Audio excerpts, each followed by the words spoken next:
Assalamualaikum warahmatullahi wabarakatuh. Perkenalkan, nama saya Amilatus Solikah dari Prodi Pendidikan Bahasa dan Sastra Indonesia Universitas Islam Majapahit dengan NIM 52206130001. Hari ini saya membuat video ini atas dasar untuk menjawab pertanyaan UAS dari Pemikiran Peradaban Islam yang diampu oleh Bapak Muhammad Syarif Kholili.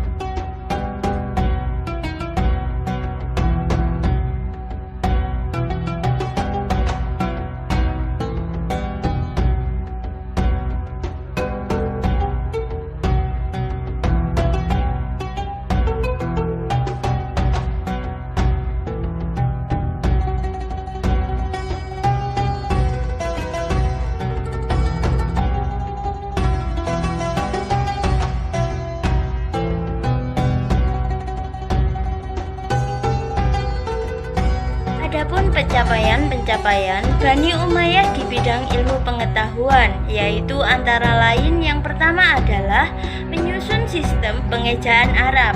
Kekhalifahan Umayyah menjadi pertama kalinya yang mendokumentasikan sistem pengejaan Arab secara tertulis. Sistem ini kemudian mempengaruhi perkembangan ilmu linguistik dan juga teksografi di masa mendatang. Yang selanjutnya adalah yang kedua, pemetaan astronomi. Astronomi berkembang pesat pada masa kekhalifahan Umayyah. Astronomi seperti Al-Khwarizmi dan Al-Fazari memuat pemetaan bidang dan pengembangan metode pengetahuan astronomi yang diteruskan dalam karya-karya ilmiah abad pertengahan. Yang selanjutnya adalah pengembangan matematika. Matematika juga mengalami perkembangan yang signifikan pada masa kekhalifahan Umayyah. Al-Khwarizmi, seorang matematikawan terkenal, menulis buku tentang aljabar dan sistem-sistem suku algebra.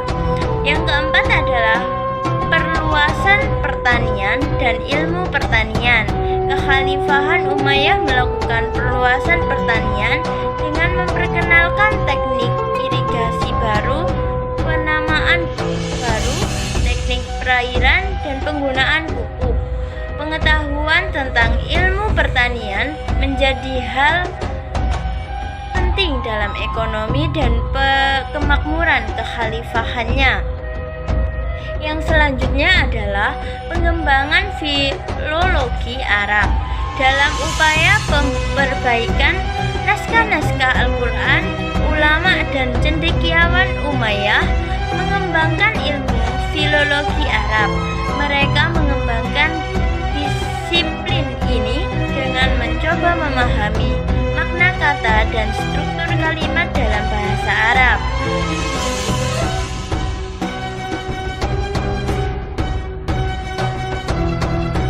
Pada masa kekhalifahan Umayyah terdapat pula pencapaian-pencapaian dalam bidang kebudayaan yang cukup signifikan. Berikut ini adalah beberapa di antaranya. Yang pertama adalah arsitektur. Kekhalifahan Umayyah dikenal dengan pencapaian arsitektur yang megah, terutama dalam pembangunan Masjid Agung yang sekarang berada di Damaskus menjadi Masjid Umayyah.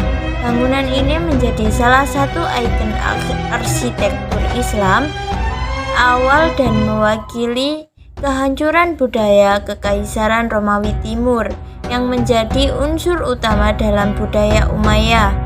Yang kedua, seni kaligrafi dan seni patung. Kaligrafi Umayyah memberi sumbangan signifikan dalam perkembangan seni kaligrafi Arab sebagaimana bagian dari identitas Islam. Bentuk kaligrafi Arab berkembang dan menjadi sarana untuk menyampaikan pesan dan nilai spiritual. Selain itu, seni patung non-representasional juga berkembang pada masa ini sebagai alternatif terhadap representasional figur manusia. Berikutnya yang ketiga adalah sastra Arab. Pada masa kekhalifahan Umayyah, berkembang pula sastra Arab yang kaya dengan karya-karya puisi dan prosa. Banyak penyair terkenal seperti Al-Farazdak dan Ibnu Zaidun lahir pada masa ini. Karya sastra ini menjadi bagian dari tradisi sastra Arab yang berlanjut sehingga ke masa-masa berikutnya. Yang keempat adalah perkembangan ilmu sejarah. Umayyah memainkan peran penting dalam perkembangan ilmu sejarah Arab.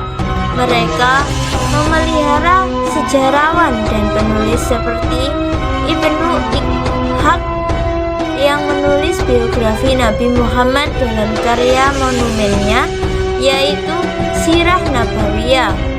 Yang terakhir adalah yang kelima, perkembangan musik. Kekhalifahan Umayyah mendukung perkembangan musik Arab dengan memperkenalkan alat musik baru dan mengembangkan istilah-istilahnya. Tradisi musik Umayyah kemudian diteruskan dan dikembangkan dalam sejarah musik Arab selanjutnya.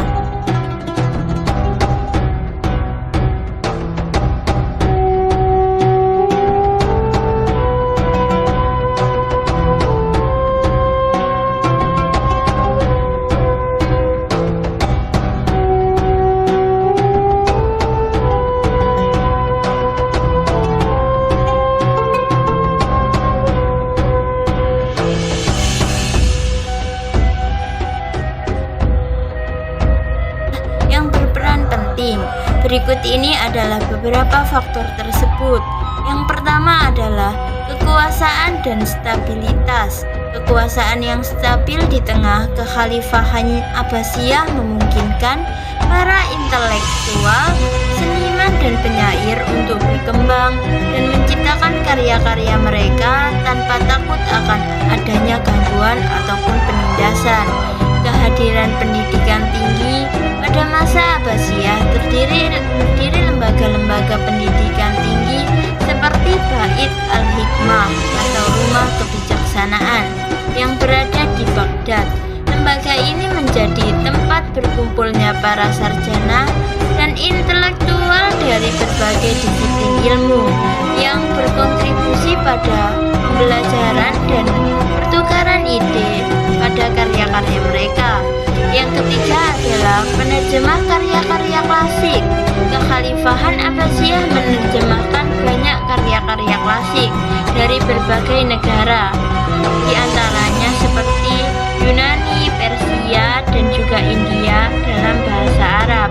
Hal ini membuat akses untuk kebudayaan masuk ke Arab dalam warisan budaya peradaban lain.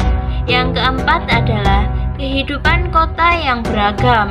Kota seperti Baghdad, Samara, Kairo menjadi pusat kehidupan intelektual, budaya dan juga ekonomi.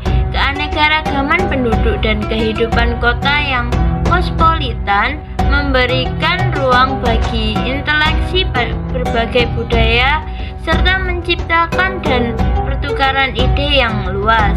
Yang kelima adalah perlindungan dan dukungan kepada seni dan sastra.